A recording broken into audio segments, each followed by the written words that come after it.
Remember the 2008 Beijing Olympics? The bird's nest? Those incredible opening ceremonies? The world watched in awe as China showcased its rich culture and technological prowess. China wanted the world to see its strength, its modernity. The infrastructure was state-of-the-art, and the cityscape was a blend of tradition and innovation. And a big part of that? English. The language became a bridge, connecting China to the rest of the world. It was everywhere, from street signs to taxi drivers learning phrases to welcome foreigners. Volunteers were trained to assist international visitors, making them feel at home. English was the key to unlocking global opportunities, a symbol of China's aspirations to be a major player on the world stage. It was seen as a tool for economic growth and international collaboration. It was about more than just communication, it was about perception. Mastering English meant being part of a global community, ready to engage and compete. Parents urged their kids to study English, believing it was a one-way ticket to a brighter future. They invested time and resources, hoping to give their children an edge in an increasingly interconnected world. Companies prioritized English proficiency, seeing it as essential for international business. Bilingual employees were in high demand, bridging the gap between local and global markets. English language schools popped up like bamboo shoots after a spring rain. These institutions promised fluency and success, attracting students of all ages. There was a palpable energy, a collective belief that mastering English was mastering destiny. Celebrations of language learning achievements became common, marking milestones in personal and professional growth. It was a time of outward focus, of embracing globalization. China was not just opening its doors but stepping out into the world, ready to make its mark. Fast forward to today, and the English frenzy has cooled. Students aren't as obsessed with acing their TOEFLs. They're more interested in coding and AI. The job market reflects this shift. Sure, some multinational companies still require English, but domestic companies, not so much. They're booming, and they're doing it speaking Mandarin. It's not that English is gone completely, it's more like it's become optional. Like that condiment you keep in the back of your fridge.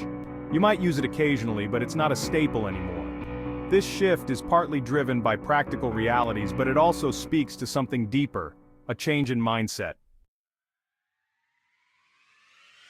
China has always been a powerhouse, but for a while it looked outward for validation, for a place at the table set by the West. Now, China is building its own table. And guess what? The chairs are ergonomically designed for speaking Mandarin. The government is pouring resources into domestic innovation. Science, technology, engineering, mathematics, these are the new keys to success. China is laser-focused on becoming self-reliant, a global leader in cutting-edge industries.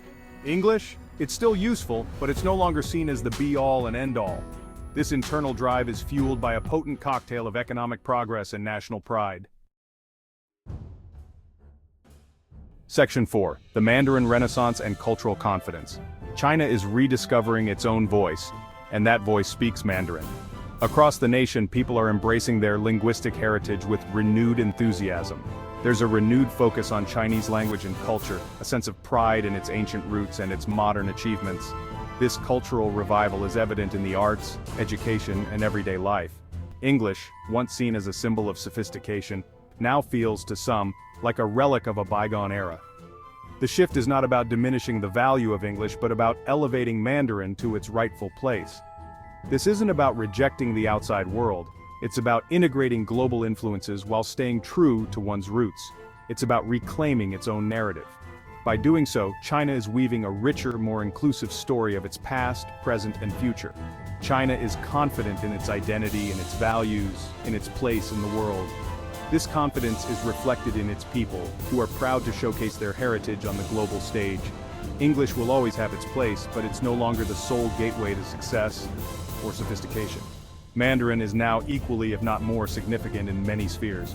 Mandarin is experiencing a renaissance, a resurgence in its importance and influence.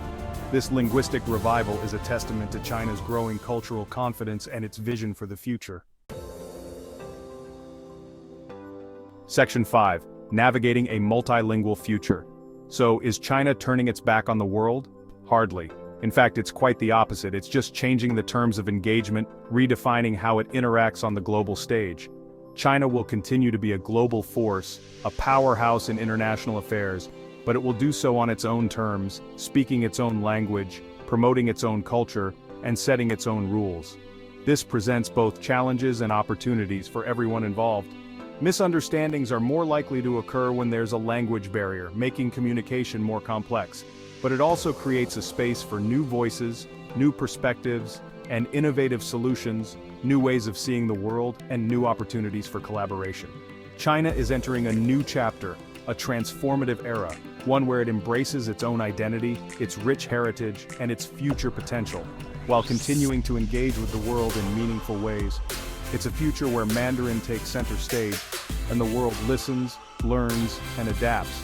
The future of communication is multilingual, diverse, and interconnected, and China is leading the way, setting the pace for a new global dialogue.